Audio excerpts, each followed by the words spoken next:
Information, inspiration, motivation.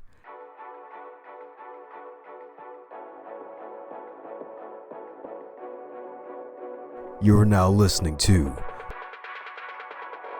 the Going North podcast, where you're going to get all three of those things and more. I'm your host, author, speaker, and book enthusiast, Dom Brightman. And every week, we're going to be hearing from an author who's going to share their expertise to help you charge forward in life.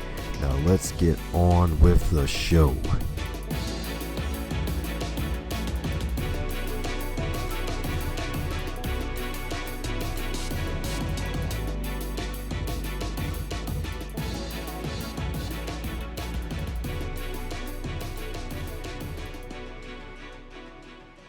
Well, here we are again on the Going North podcast, where we bring you some super amazing humans from across the globe. And today is no different. Because we've had some best-selling authors, but we never had a nine-time number one best-selling author on the podcast. And this author right here, she is in demand as a motivational speaker. Not only that, she's also a leading business relationship and leadership coach. And this wonderful lady right here has guided many entrepreneurs, CEOs, and management personnel into realizing their goals and reaching their next level of accomplishment. And the way she does this is by doing her individual coaching sessions as well as leadership talks and workshops. And just to name a couple of her best-selling books, one's called The Entrepreneur's Garden, The 9 Essential Relationships to Cultivate Your Wildly Successful Business, as well as her newest, super special, awesome best-selling book, Expert to Influencer. And not only that, she also delivers super fabulous presentations to folks from all over the globe and has shared the stage and has had mentorship from the great folks like Michael Goldsmith as well as Brian Tracy. And for those who have not been living under 200 rocks, you probably know who I'm talking about. It's the one and only DP yourself, Ms. Divya Parekh. How are you today, ma'am? Oh, I am so good, and it's an honor to be on your show, Dom. Thank you so much for your kind words. Really appreciate it. Oh, I really appreciate you too. The conversation we had before the recording started was great because we both share a common bond of being caregivers. So great to connect on that regard. Absolutely. Yes, indeed. And the beautiful thing about being a caregiver is that they have so much love to give, and it came from folks that have helped you become who you are today. So, mind filling in some cavities where I missed some things introduction? I think so. You covered it quite a bit. One thing I would definitely like to share is that for me, people are power. There is so much power in people that it never ceases to amaze me that when somebody unleashes their potential, what they can achieve and what they can become. And to me, that's the key to a happy and a meaningful life. Oh, yeah, that is so true indeed. Yeah, because we definitely are better together, and that's really how we get the furthest we can in life is by being with others. You are absolutely right. Because it's that power together, right? Here's a Ranako, I think so. I cannot pronounce the gentleman's name, but his quote says it all. Individually, we are a drop of water, and together we are an ocean. So when we talk about relationships, it's not only a relationship between you and people, it's also about relationship with you, because so many times what happens is that most of us are sitting there and spending time alone, and you are the most important person in your life. So when I talk about people, that includes you folks. And so many times, we will see the great things in others, we will be able to even stand there and admire other people, and yet we tend not to look as what's great within us. And I'm not saying that go become a braggart that, hey, look at me, I'm this great, I'm that great. I'm not talking about that. So I'd love to share a story. There used to be, I don't know, I mean, it's a folklore. I'm not sure if it's a true story or not, but there used to be a gentleman who used to sell balloons in a fair. And most of the times, people really liked his jolly natured and fun loving personality. So he never had sales problem. But on and off, there would be slow days, and then his balloons would not be selling as much. So on those days, what he would do is he would release some, brightly colored balloons. So people would say, "Oh yeah, yeah, there are the balloons," and children would look at it and they'd come running and they'd want to buy balloons. Of course, his sales would go up. And then one day, this little boy came and he seemed very dejected, and he probably was not some a happy kid. He did not have anybody with him. And the gentleman asked him, "Are you okay, son?" And he said, "Yeah, I don't think so. I have got enough money to buy a balloon." And so the gentleman just kind of asked him, "Okay, how much money do you have?" And he said, "Oh, I've got 10 cents." And the balloons were around like 50 cents or a dollar, something around that. So the gentleman said that, "Okay, but why are you so dejected?" He's like, "I don't have mom and dad just like others, so I just kind of stay with some folks on the street and just kind of go around, find food, and just kind of taking care of myself. And I don't want to go in a foster home. I used to be in a foster home, and my foster parents would beat me up. So my life is no good." And he, the little kid, was not in a happy place. And obviously, I mean, our heart goes out to a kid like this. And then the balloon guy said, "Okay, what could you do so that maybe every single day you could make some money?" And he's so the kid just cheered up, and they were like, his eyes became bright, and he said, "Oh, how could I do that?" So the gentleman said, "How about if you take a bunch of balloon and go around looking at kids and saying that, 'Oh, you know what? My friend sells these great balloons. Come check it out.' So whatever balloons are sold, I'll give you 10 cents per balloon." And the kid, oh my goodness, as if like the purpose was given to him. And this kid just unfolded. He just released his potential. And so the gentleman said that, "But what we'll have to do is we'll have to get you new clothes." And this little kid, he was so proud. He said, "No, I don't want charity. I don't want any of your free money." So he said, "No, I'm not giving you any new clothes. These are clothes that I've kept. My son has already left for college, and I worked very hard so that he could get education and go do what he wants to do. So these are just clothes that are lying around. Would you take it?" And of course, the gentleman did not tell him that he got new clothes for the kid.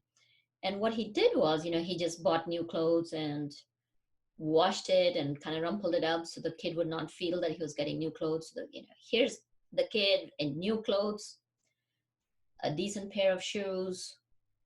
And then he started helping the balloon guy. He would just run around so excited that he was making money.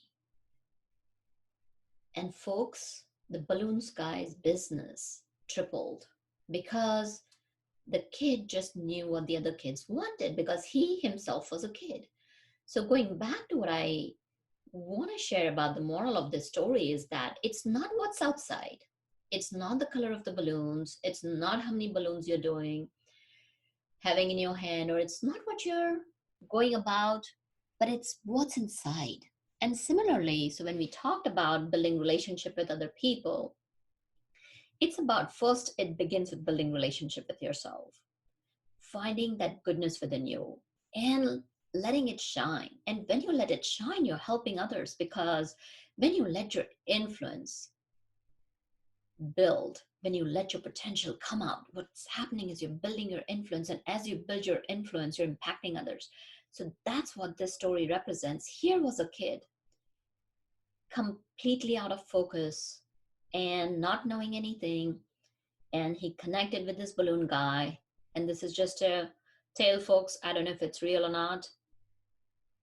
But the minute he got a purpose in his life, the minute he realized, yes, he could go and do something, and the minute he looked inside, not only he helped himself, not only he brought joy to so many kids, he also tripled the balloon guy's business.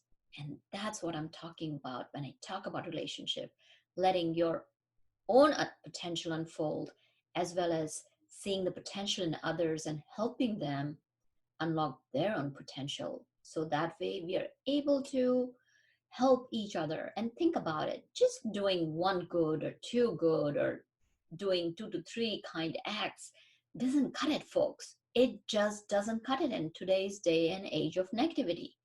So it's a consistent thing that we gotta keep on doing. And when you keep on doing, think about it. How many people are going to get impacted? They're going to go into their families, and they are going to impact people in their 360 degrees. So why shouldn't we? Fabulous story right there. And that is definitely a powerful one about the power of relationships. Heck, even partnerships too. Mm-hmm. Yes, indeed. It's like, yeah, find the customers that you want. Heck, get one of your customers to be your ultimate advocate. That's right. And change the world together. That's right. With all the balloons. And that's beautiful too. And because you mentioned the whole 360 degrees thing, because it's like it got kind of like with our balloons, it's kind of like the balloons are not only the little hot air filled plastic things hang up in the air, but it's kind of like ourselves. It's like we're all in one giant hot air balloon together. It's like we're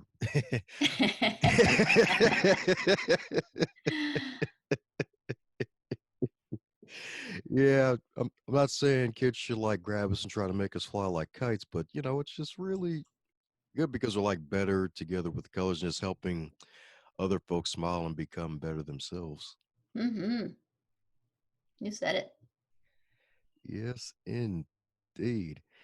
And the beautiful thing about it is that what I loved in the new book, and one of the things I highlighted, it kind of even that story actually brings out the most powerful point is that collaboration breeds transformation.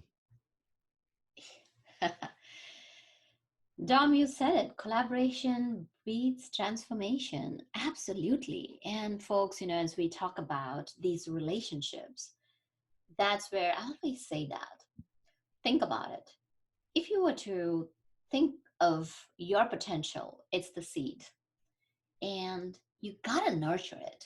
And as you're nurturing your potential, it becomes the roots, it becomes the solid foundation. So you come first. So it's a okay for you to say that, you know what? I need to take care of myself. I need to grow myself. I need to have a solid relationship with myself, because, yes, I am the most important person in my life, because I'm the one who's going to be spending time with this person. So it's okay for me to take care of my health, to take care of my finances, to take care of what I like, as long as it's not hurting anybody else, as long as it's not pulling somebody else down. So while you're doing this, think about it as your potential is unfolding, as you know what is your why, as you know what's your purpose, and as you know what you're good at, because I guarantee you, each and every one of you is good at something. So you already are an expert. Now, how do you go from being an expert to becoming an authority and moving into influencer? And when I talk about becoming an influencer, is stepping onto that stage, claiming it, and not only claiming it, but owning it. And from that stage, sharing your influence to impact, for meaning, for fulfillment, so that other people's are rising together with you. And one of the quotes that I love is, the way I see an influencer is, it is, or he or she is a rising tide that lifts all boats, folks. So when we talk about it, now think about it. We talked about you being the seed, and as you nurture yourself, you're growing the roots. And now, as your influence builds, it becomes the trunk. And that solid tree, as it's becoming the trunk, you are impacting other people, you're influencing them, you're inspiring them, and you're getting branches and green colored leaves and beautiful fruit that you may like, whether it's apples or whatever fruit comes to your mind, folks. So those are all just peripheries. So the key is that when you unleash your potential, when you unlock your potential, then what you're going to see is you're going to bear the fruits. And how you impact others, that's the cherry on the icing, that's the icing on the cake, or cherry in that umbrella drink, whatever you want to call it, folks. And think about it. And at that point in time, you have become so strong. You're not just living for yourself, you have become a tree that has a way of being, that has a way of living. So, influence. When I talk about becoming an influencer, it's not about going on social media and getting hundreds and thousands of followers. And yes, if you can do that, hey, more power to you. Go for it. Of course, social media is part of it. But what I'm talking about is in your day to day life, every single day from the time you wake up to the time you go to sleep. Declare that intention. Yes, you know what? I'm an expert. I'm going to move my life to next level. And why not? So, folks, what you would be doing is you would be taking that seed because think about it. If you leave the seed as is, okay, leave it on your table, on your kitchen table, on your countertop, wherever you want to leave it. Don't water it, don't provide what's needed. Yes, it needs to go in the darkness. Yes, there's some pain when you're going through the growth period. Yes, the fertilizer may smell, but you have to provide those nurturing conditions and nurturing environment for it to become solid, for it to go through that growth phase. And yes, there is discomfort in it, but the key is to lean into discomfort and let that potential unfold. Let you go and grow those roots and grow that trunk and become that tree where influence is just a way of being. And that's how you're just living. You're living your life. And just by living, folks, you will find that you'll be impacting others. You'll not have to go out and impact and find that time, energy, because you are thinking of others as you are growing. So when I talk about self focus, it is, I call it selfish wisdom. And when I talk about selfish wisdom, is that being happy in such a way with an intention of serving others, knowing that we are a tree that, without leaves, you cannot exist, without roots, you cannot exist. And similarly, I invite you folks just to go. I'm sure each and every one of you is going to grocery market or mart or some place to get, even if it is a drink or even if it's a fruit. So let's just kind of take an example of grapes. So think about it. The grapes that we see in the grocery store, just take a moment and travel back in the journey with that grape. So what's happening is now that grape was packaged somewhere. And for before that, it was picked up somewhere. Before that, it was on a farm where somebody spent a lot of time taking care of those grapevines and watering them day in and day out. And God forbid if it was somewhere in California, our brothers and sisters face fire. Fire has become norm over there. So, folks, think about it. We are a collective whole. We cannot survive about each other. We may have this grand notion of being independent, but the key is think about it. Yes, we can be independent, but know that you are interdependent. So don't be codependent. And when I talk about being codependent, is like leaning so much on the other person or somebody else that you cannot do anything yourself. So what I'm saying over here is recognizing others. That's what I've captured in this book. If you were to get me at one fraction of a price, I am giving you the whole distillation of what can be done. Some people say that, oh, you know what? I just don't want to read the book on my own, Divya. I want to come and work with you. And of course, I always welcome that. I love working with you in person to person. And yet, if you were to say that, you know what, Divya, I'm just going to take that book and I'm going to do it on my own pace and just have fun, I will say, go welcome.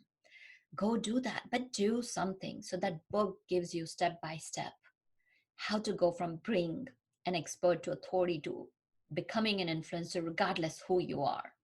And why? You wouldn't ask, like, hey, why the heck do I need to become an influencer? I'm going to ask you, why do you need that TV? I'm going to ask you, why do you desire to have that good car? Or why do you desire to have a house? Or why do you desire to go to a good restaurant and eat? Why do you desire to go watch that movie? Why do you desire to go on that vacation? It's because you're seeking joy. Folks, when you unlock your potential from inside, you'll find that joy. I want to bring joy to your life. And also, I want to share the reason why I can market my book so effortlessly is because the profits from my book go to kiva.org. And these are women entrepreneurs all across the globe who sometimes may not have even money to buy fertilizer for their farm. So I need to share a story about Josephine. She is in South Africa, and I did not donate the whole loan to her, but she needed, I think so, probably like $1,000 worth of loan, which was not a whole lot, or 1,500. I don't remember exactly, folks. I was part of it, and there were a lot of other people like me who donated. And then what kiva.org, what it does is it beautifully shares the stories after you have donated the loan, so you know what's happening to your money.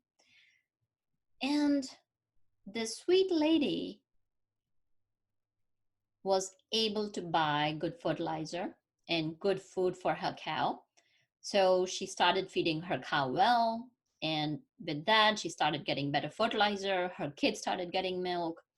And because of good fertilizer, her coffee plantation became much better. And family, a whole family is doing better.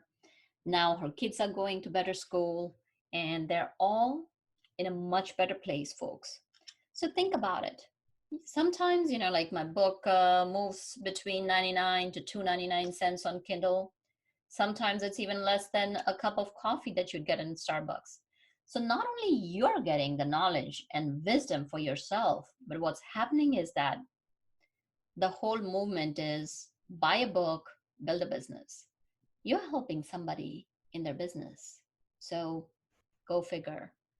And just by the token, just by the act of buying a book, you're helping someone. And then now if you take even few tips from the book and implement in your life, not only you'll be bringing joy to your life, you'll be bringing joy to the other people's lives. Yeah, that's right. Bringing that joy indeed. Bringing that joy indeed. And I love what you mentioned how it's just good to be independent, but also making sure that you don't completely rely on everybody else. Because some folks may try to take that route and then it's not good for either party. Mm-hmm. Absolutely. Yes, indeed. So what's probably been so for those who may be because right now we're in the digital age with social media and some folks are lacking in the skills as regular everyday day-to-day conversation. Like heck, even one guest pass, I forgot which episode, she mentioned how I think her teenage daughter was having like a sleepover party, and then they were all on their phones texting, but they were texting to each other in the same room when they were all in the same room. So, any advice for folks to try to reconnect with others from like a face-to-face perspective when that's still an option nowadays, even though we got all these other ways to do so? Yes. So here's the thing, you're absolutely right that we are losing our old skill sets. And at the same token, I do want to recognize the Z generation. They're laid back. And I have found that Z generation is one of the most tolerant generations that I've had the pleasure to come across, because I do mentor robotics team and a lot of the Z generation, and you'll be surprised that their communication style is different. So I want to give them kudos for that first. They decide all of a sudden that, yeah, you know what, I want to meet, and they send the text in their way of communication to like 20 people, and then maybe even 4 or 5 will show up. They decide they will go and meet somewhere close by, or to the bowling alley, or for a movie. So that style of communication is different. So I do want to acknowledge that they have developed another style of communication. Now that said, it's also important just to have a conversation, that if you're feeling that, oh, I just want to pick up the phone and I want to call,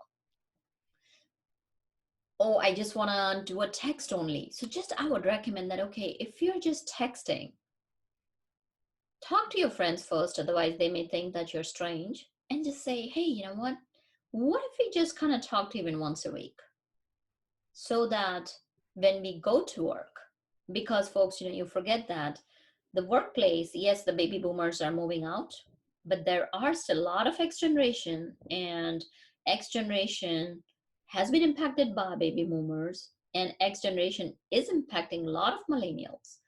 So that conversation is needed. So when you step into that real world, yes, you'll be texting, you'll be doing, but speaking to each other, having relevant conversations, having those critical thinking skills, having those negotiation powers, and putting your point across is very important.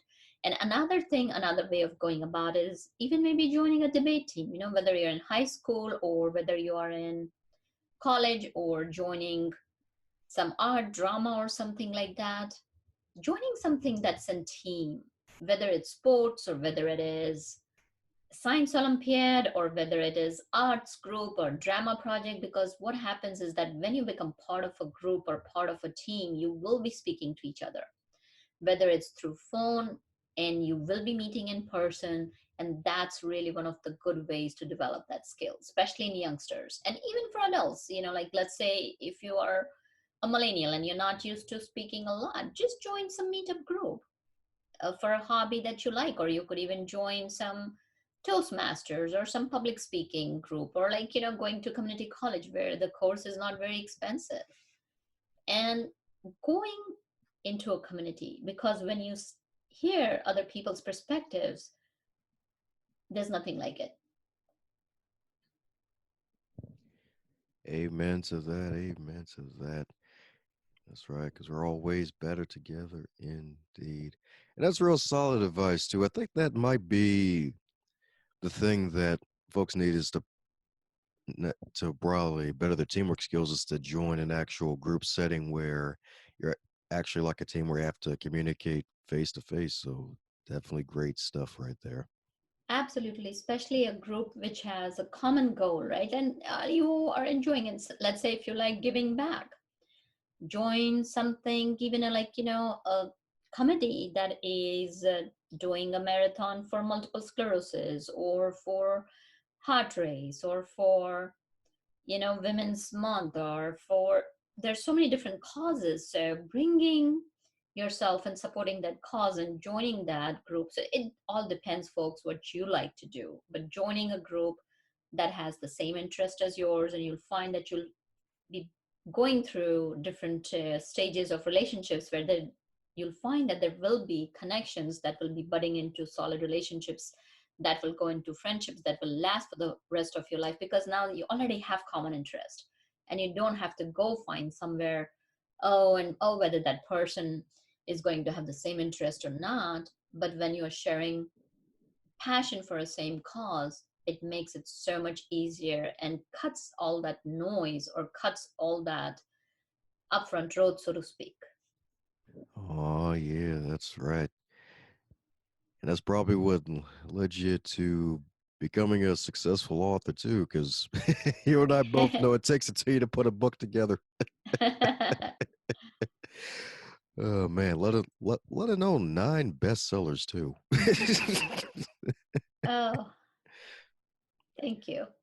So for those who may be aspiring to be authors, what's probably been the best advice that you received, or better yet, the best advice you would give to those who have a book and they've probably written it, but they need to make the next step. What's probably the best advice you can give them? So, folks, here's what I'll share with you is that it's about just kind of hunkering down and doing it, just hustling. Like I would say that put it on your calendar. It's the commitment for anything. The first step is commitment. As long as you're committed, you will find a way to make it happen. And the commitment is not like, oh, yeah, if it happens, I'll do it. And if it doesn't happen, I will not do it. So the goal is that, okay, decide whether you want to write a book or not. And yes, if you want to write a book, then make a commitment. And once you have made a commitment, either you can travel the road by yourself or you can travel the road with somebody who has traveled that road before. So, for example, our team, that's myself included in the team. I don't say it's just me, but it's a whole team that we have taken over 110 authors and helped them give voice to their message and released books for them. So there are two different ways. You can go do it by yourself, or you can connect with somebody who has traveled the road and help you, who could help you avoid the mistakes that they have made.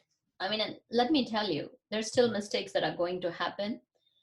To me, these are not mistakes, they're learning experiences because you will be surprised. Actually, I gotta share this story. So, there are always surprises, folks, in life. I got my book in hardcover, and this happened in New York. I was invited on one of the local TV channels, and they were going to be filming it. And then what I did was, oh, okay, I need to order some hardcover books for it. So I ordered a couple of hardcover books, and right before I was going in, I had my paperback. So I left the paperback in the car and I took the box inside and trying to open it up and pull the hardcover out. I had the hardcover in my hand, very excited that, okay, you know what, when I'm going on TV, it'll be nice to hold it. And the cover is looking gorgeous and beautiful. I put it right there behind where Mr. Raj was interviewing me, and we had a couple of guys who were interviewing us, pretty interesting, like three cameras and different angles and all that. So very exciting time. I'm all excited about it. And after the show has been recorded and everything's done, I said like, okay, let me sign the book and give it to Mr. Raj because, he was very gracious enough to have me on the show. So I open it up and folks, lo and behold, you know what did it say? Confessions of a Plastic Surgeon. Shocking stories about enhancing butts, boobs, and beauty. And I was so embarrassed. I cannot tell you. And the guy is looking at my book and he's like, oh, did you just put a cover on that? I'm like, no, I just did not put a cover on it. They must have put in some other manuscript. I had made sure the box just came in right before I came to your show as I was rushing. And the paperback is in my car. I can get you that. And we were laughing, and the gentleman said, I will definitely remember you. So, folks, what I'm saying is that you just can't be prepared for everything. And the key is to have fun in life and go with the flow. So, that said, these are learning experiences that happen that allow you to know that not everything is under your control. So, as far as talking about writing the books, what I would say is definitely know, first of all, that you want to write, then secondly, make a commitment, thirdly, I would go ahead and do research. Do so much research to make sure that the market wants your book, unless it's a mystery or a science fiction or a thriller. Even if it's in that genre, it's really important to go find out what are the market trends. What is happening? Is your idea something that will be picked up? And if your idea will be picked up, what are the trends? So, usually when I'm writing a book, I heavily depend on my team to help me out as to what are the gaps or how to write the book with a different angle so it catches people's eyes. So and providing, of course, a value. For me, the first and foremost thought that comes to my mind is that I'm providing utmost value, the biggest value that I can give to my reader. To me, that's really, really important. Everything else comes later. But to provide value, the reader has to buy it. So, and for the reader to buy it, it's really important for the research to be done in the right way. And then, of course, once you have completed your research, schedule it on your calendar and start writing.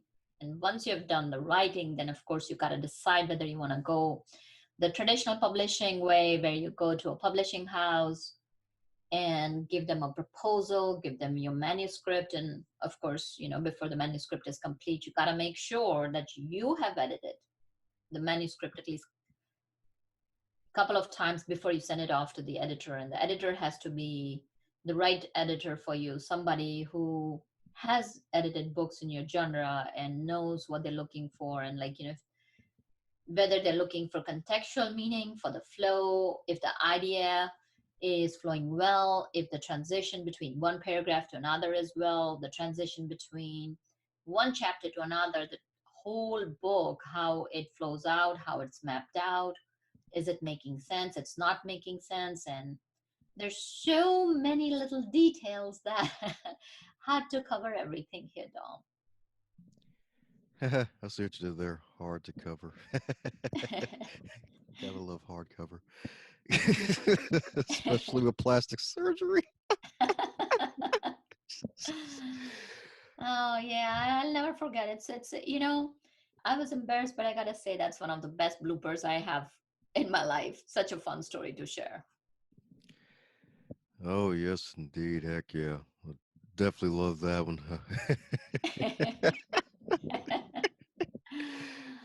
Woo. Well, coming down the pike here, so you've had like a boatload of interviews and media appearances. So, is there a question that folks haven't asked you yet, or that you don't get asked enough that folks should ask you?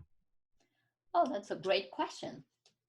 So I would say is what people don't ask is, okay, how did this happened? So one of the questions that I want to share, or the idea I want to share, is that folks, this did not happen in a night. So if somebody is telling you like, yes, I'll get you there in 2 months, in 1 month, in 5 minutes, in 3 minutes, then let me just kind of tell you that if they can do it, more power to it. But from what I've seen, for the genuine transformation and for genuine growth, it takes time and effort. So please have that mindset. A lot of people don't ask that, what kind of mindset do we need to have for that growth, or for that influence to build, or for making that impact, or for growing financially, or having good health, or for anything. So folks, have that mindset that it does take time. Similarly, like, just think about it. You just cannot go to the gym one day and say, hey, I got my guns and I can show my guns. I've got these bulging muscles. No, it takes time, folks. Similarly, just like you got to brush your teeth every day or your breath will be stinking. Same way, you got to work on yourself every single day. It's a process, it's a journey, but that does not mean it cannot be joyous. The journey has to become joyous. It's not just the result. To me, result is a small part of living life. It's about the journey. It's about connecting with people, finding that joy as you move along, finding that joy as you help others and seeing others thrive. And I got to share that another story. Last year, so I'm very proud of my boys and girls, my kids of robotics team, because they started a nonprofit organization where the robotics team, usually if you're in high school, people charge thousands of dollars to join the robotics team because that much money is needed. And yes, we don't have a lot of money all the time, but we do go and get money from sponsors and all that, and do fundraising and all that. So yes, we did not have a whole lot of money, but I gotta share that because we were not charging a lot of people. Last year, there were these girls and some even young kids from just one family. They would not have had that opportunity. This girl steps in looking completely bored, and you know So a lot of people would come to the robotic shop and show interest and ask, like, oh, okay, what is it about? And there was something about that girl that I knew that she was interested in the mechanics, the way her eyes kept on going to this mechanical team where they were just kind of bolting on the screws and putting the wire together. And I asked her, like, oh, would you like to just kind of come out and try? And she said, oh, there is no fees or price. I'm like, no, you can just show up. And the dad probably had to drop off all his three girls and, like, a couple of boys. And like these were cousins and all that. The whole family, or the family and the girls and cousins, would come. And I'm telling you guys, in 4 months of time, these couple of girls, they were so phenomenal, going there, tightening the screws, and oh my goodness. And this young kid, in the fourth or fifth grade, he's sitting there and doing putting some parts together. So what I'm sharing, folks, is that the mindset, I call it selfish wisdom. That's one thing. That's the question that I would love to be asked. What is selfish wisdom? Is that knowing that when you help others, you're helping yourself.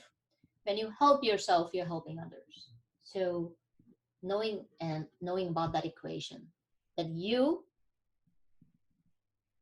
are connected to others, others are connected to you, just by a simple token like me. Flip the M, folks. It becomes we. Beautiful right there. Selfish wisdom. Yes, indeed. It's like I'm helping you so that way I can feel better and make a bigger impact. That's right. It's the good selfishness right here. That's what I'm talking about. Mm-hmm. Woohoo! That's what I'm talking about. Well, all righty. Time for the question that every guest gets. And that is, if you're to wake up tomorrow and you're 25 again in the current year of 2019 with all of your amassed knowledge and experience, what advice would you give to yourself? I would say go out there, take more risks, and live life.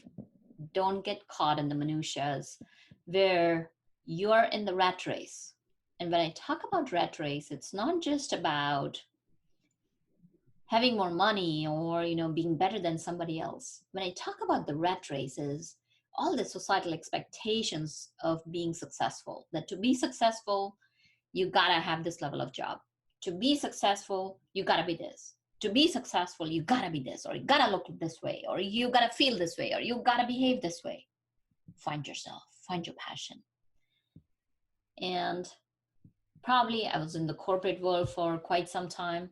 If I were 25 again, I would definitely go and live life more fully, because folks, the time that's gone is gone.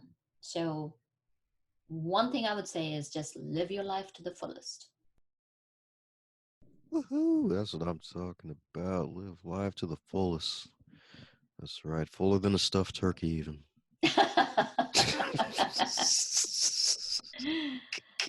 Oh boy. Oh, that food is still sitting in my stomach after Thanksgiving. Oh, I shouldn't be saying that, folks. But what I'm saying is, ready for Christmas yet, and like we're already talking about cookie exchange. I love it. Don't get me wrong. I love the magic of Christmas. I love holiday season, but the food. So actually, I saw, like, one of my friends send me a picture. How what she did was, it was. Mm, I don't even go there. Like her birthday cake, so much sugar and all that.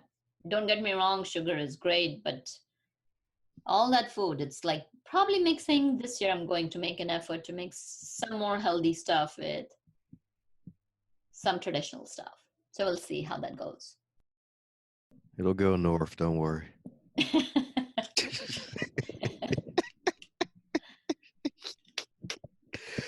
Oh, man. Well, alrighty. So, for those who want to keep up with the Divine Divya, what's the best way for folks to reach out to you? You can Google me up. So first of all, you can find my book. You can type in expert to influencer on Amazon. Please put my name in. D as in David, I, V as in Victor, Y, A, P as in Paul, A as in Apple, R as in Robert, E, K as in Kevin, H as in Harry. And you'll find my book there. and help me help women, global entrepreneurs out there who don't have as much we do and who may not have that opportunities we do. Sometimes we may not have enough as the other people may have in our society. But if we are committed, we can find opportunities, folks. So let's give them the opportunities all around the globe. And they can reach me at any of my social media. I'm on Twitter, Coach Divya. I'm on Instagram, Make Your Message a Movement. On Facebook, you can find my profile under my name, and you can reach out to me through email contact at divyaparekh.com. And I hope you join in my movement by buying my book and helping me build a business. So remember, our movement together is buy a book, build a business. Thank you so much, Dom. It was an honor and privilege to be on your show. And thank you, listeners. Greatly appreciate you. Thanks a bunch for your listening ears on the Going North podcast. I hope you really enjoyed that episode. If you enjoyed the episode, be sure to share it with your friends and family, especially those who love podcasts and love listening to some inspiration and motivation.